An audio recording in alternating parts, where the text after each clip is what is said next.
Okay, now we're going to take it off the between centers and turn it around and put it on a chuck and start hollowing the inside.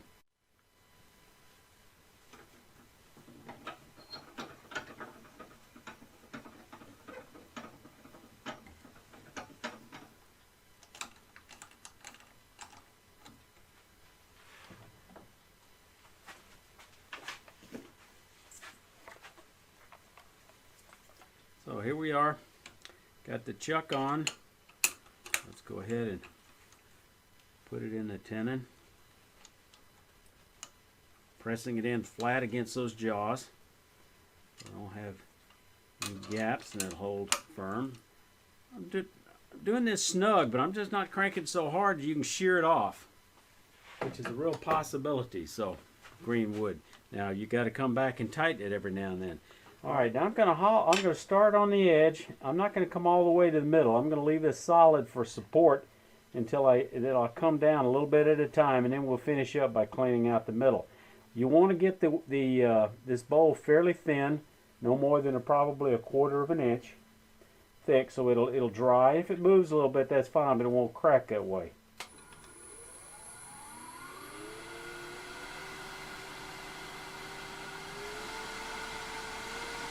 Okay, so I can see this ghost image.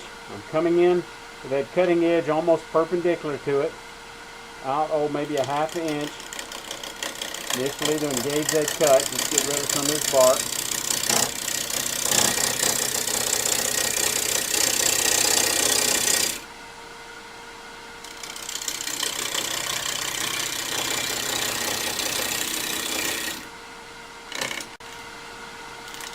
Ease it in.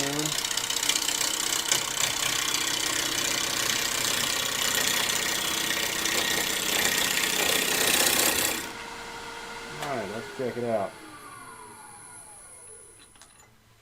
Alright, so that's coming in there nicely. I just need to come on back here, pick up the cut. And I think at this point in time, I think I may go ahead and switch to a smaller bowl gouge. Smaller is less aggressive, takes out less wood, and it's plenty strong. It's a 1/2 inch, so I want to come in about halfway. I'm going to be watching that ghost image on this side and coming back about just under maybe 3/8 of an inch from the edge, and just take off a little bit. Come back.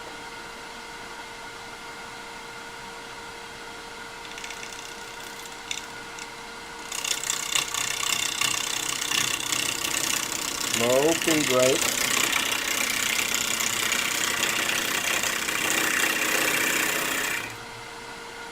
See how we're doing.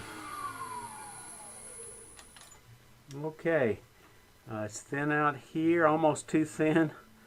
I went straight down. I need to pull back here a little bit and start bringing that cut in. So.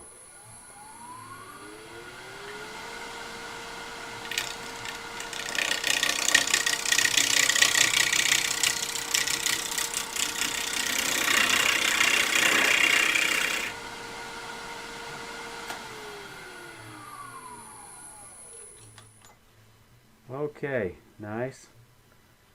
It's thin, not a real smooth cut there. See if I can't clean this up a little bit before I move down.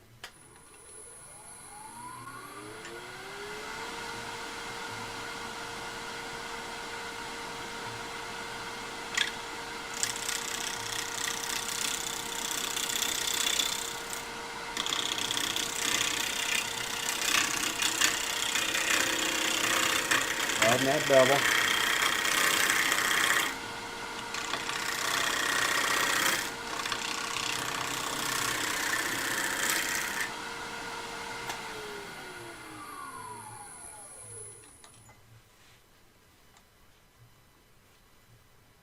Nice and thin. I still got just a little bit of a... I'm going to get rid of some of this here if I have room.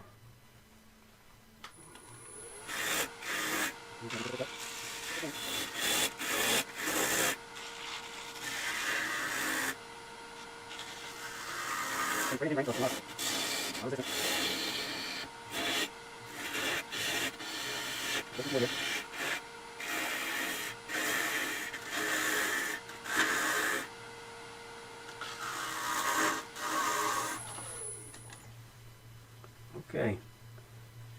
flexing a little bit. It's a little bit rougher cut than I would like, but I like the thinness of it.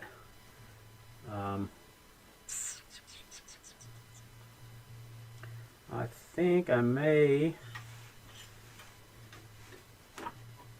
see if I can't get rid of some of those ripples with a shear scraper.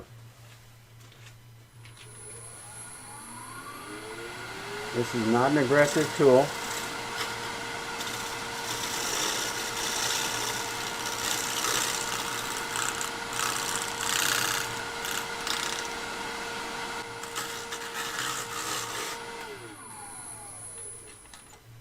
Oh yeah, I cleaned up quite a bit. Still got just a little bit more right here. That looks good. I just got to take it real easy right there.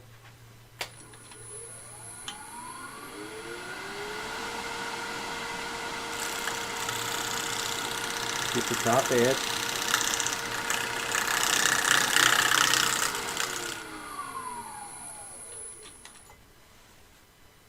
Very nice, very smooth. I like that. It's a little bit thicker down here now. Needs a little more thinning out. So I can go ahead and tackle this and start thinning out the middle.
Adjust the tool rest, get it a little bit closer. Lots of clearance.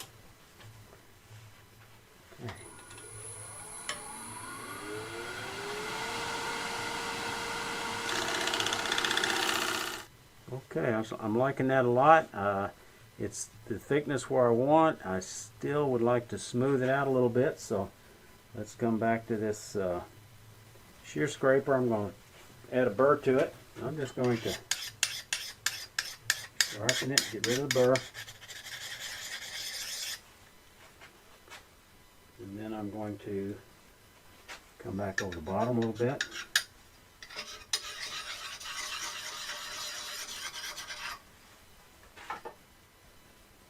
And I'm going to take my burr tool and sweep it around with a little bit of pressure. Hopefully that's raised a nice, yeah, just a very fine burr. Your tool rest up just a little bit. This tool is thinner than the 1/2 inch. So we're going to start the middle and we're going to bring it out to right about, it's not a bad idea when you know where you're cutting to, but you can't always see it when it's going. Mark the tool rest. I've got one little spot right just opposite that.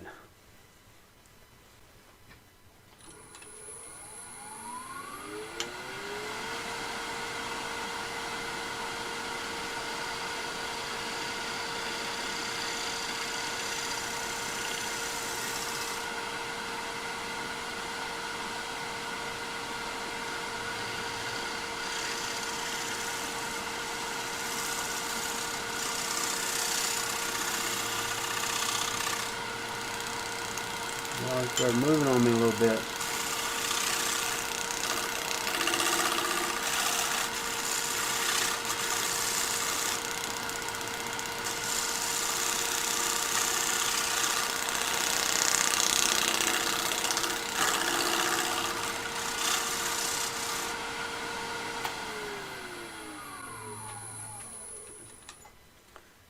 that has cleaned it up quite a bit. I think I can leave the rest of it to the sander. I've got just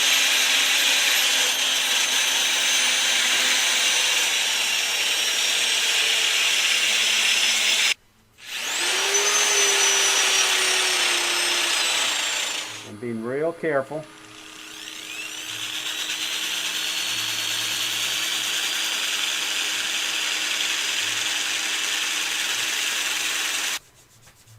Call that good. Now let's turn it around.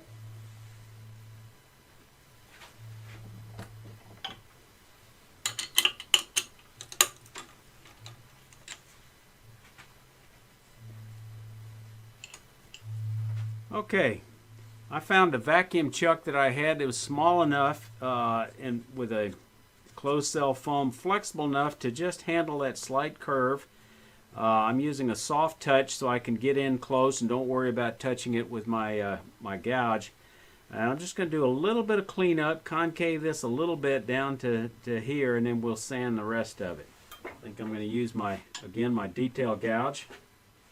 It's got a lot of strength. Just clean up that foot just a little bit, get rid of those tool marks. Don't know if I got this centered, but it's going to be pretty close.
I want to give this shout out to Bill Weich for suggesting this great idea for this 9-inch bolt out of a 4-inch log. And I want to touch on the final part of sanding. I finished sanding with after I let it dry a couple of days with 2-inch pads with my angle grinder freehand off the lathe like this, and then do a little touch up maybe with just hand sanding with some finer grit with a bit of pad. So thank y'all for watching. Y'all stay safe here.